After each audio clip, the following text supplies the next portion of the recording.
I'm not even sure if this qualifies as news. Toronto housing market raised to high risk. Now, probably most of us already thought that was the case because the pricing, the pricing. How did the pricing make any sense? It's just a runaway, or so most people would think. The real estate market. I mean, it's there is a rationality in the market. It's pricing is always a factor of supply and demand, and it's just really a question of what's create. I mean, it's not what I'm saying. It's not like it's not mystical, right? Your price moves based on supply and demand. We haven't really seen a increase in the supply of these homes that people want, but we have seen an increase in demand uh, within the Toronto area and beyond. Now that people no longer have to be concentrated in these urban or just traditional urban core, which is the Toronto area, the downtown Toronto area. So Canada's housing agency raised its risk assessment for the Toronto market to high, while also warning of overheating at the national level, as the pandemic-driven surge in home prices shows no sign of slowing. Now, does that line even make sense? A pandemic-driven surge. More people are buying homes because of the pandemic. I don't think that makes any sense. I don't think it's necessarily a pandemic-driven surge. I think it's just a an overlap of specific factors caused by the response to the pandemic. I don't know if that makes. I don't know if I'm just splitting hairs on that, or if I even said anything that's significantly different. The reason why I'm saying that is saying that a pandemic-driven surge, or like when you think of a pandemic-driven surge, that the response, which is, nobody's going into homes, nobody's going to stores, people are being laid off of work, businesses are closing. There's a lot of that kind of stuff happening. I mean, people that aren't being put out of work are usually government workers, tend to be doing fine right now. IT is doing all right. And what else is there? IT, government workers. I mean, there's a lot of people working in warehousing and manufacturing that because they're essential workers, they never got laid off. There's a lot of good high income jobs that never got put put to I was gonna say put to rest, but I don't think that's an appropriate way to describe it. But you know what I mean. They never had to take off time from work, and because of that, they were always ready to buy. Right, so they were always in a position to buy. There was just maybe a matter of time. So now they have other things to think about. Maybe now is a time to purchase. Maybe it's mostly a psychological thing for them because they realize the home that they're living in isn't necessarily the right size, or the condo that they're living in, they don't want to be in a condo anymore because they've been shut in the house all the time. So maybe there's a psychological aspect to it. But I don't really know. Like, yeah, maybe I'm just splitting hairs. Maybe it is a pandemic driven surge, but I think they should elaborate a little bit on that. Uh, because just stating that just kind of doesn't make any sense on its face. The Canada Mortgage and Housing Corporation now rates five of the country's major markets as having a high degree of vulnerability to a sharp correction in prices. A sharp correction in prices, with Ottawa and Halifax joining the smaller centers of Hamilton and Moncton in the category.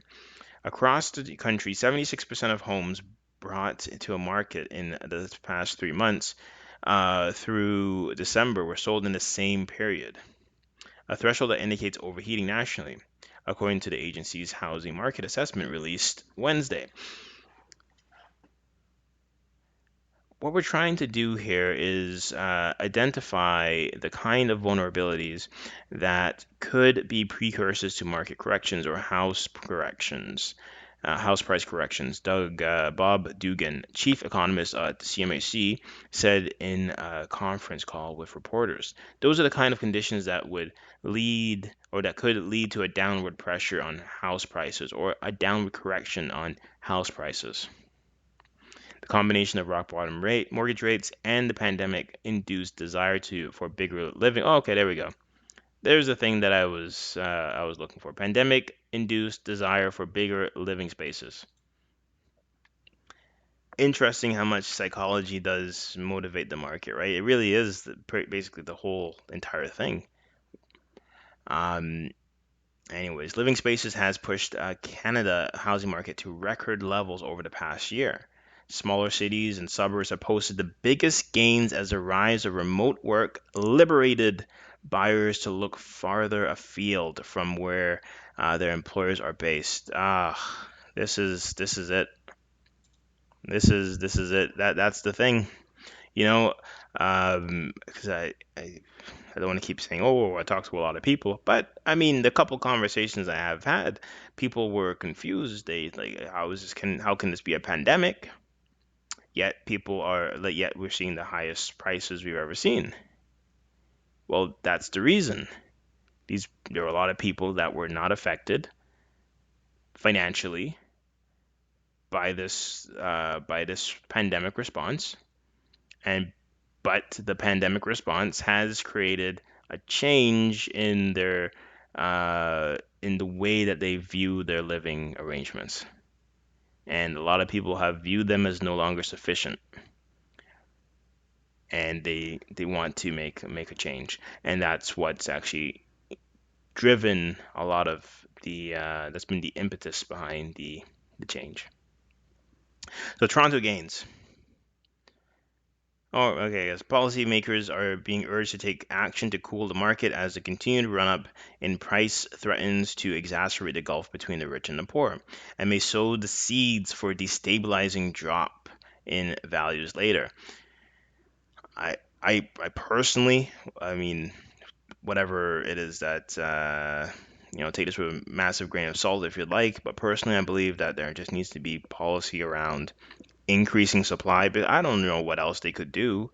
You can't really stop people from moving. I mean, you can increase taxes and all that, but like, who's that going to help and hurt, right? I mean, just to stop the activity. If you want to change the pricing, we need more. We need more supply. I think that's really it. I don't know how you encourage that in a sustainable way, but I think that's probably where the policy discussion needs to start. Outside Toronto, the four cities with the highest risk assessment, such as Hamilton or scenic and more affordable Ottawa or Halifax, have been top destinations for those willing to move as far as necessary to find a bigger home or a better quality of life. Ah, it's beautiful. Who wouldn't want to move to such lovely cities as Ottawa or Halifax? Great opportunity if you have it. But the trend, some beautiful parks.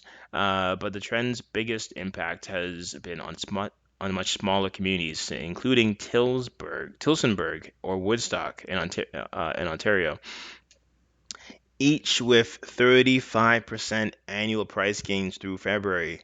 Dugan cautioned that the CMHC does not conduct a separate risk assessment for those areas. When you thought about price acceleration, you used to talk about places like Toronto and Vancouver. It doesn't come through as loud and clear in the national numbers when some of the imbalances are occurring outside the largest cities. And there you have it. So, yeah, I mean, it's been an interesting year. 365 days. The past 365 days has been interesting. Watching how people navigate this market. What has also been interesting is the absolute lack of anything coming from from anybody with regards to what's supposed to be going on with this market. I mean, there's clearly an issue with affordability. I think it's become very obvious that we now, if there was an issue with regards to affordability, um, a couple years ago when they came out with the home buyer incentive. Now where you have these massive price run-ups in such a short period of time, I'm just wondering where's the guidance coming from to what how do we supposed to what is coming down the pipeline to help manage this situation, or even just is the conversation even being had right now? And that's the thing that is kind of blowing my mind.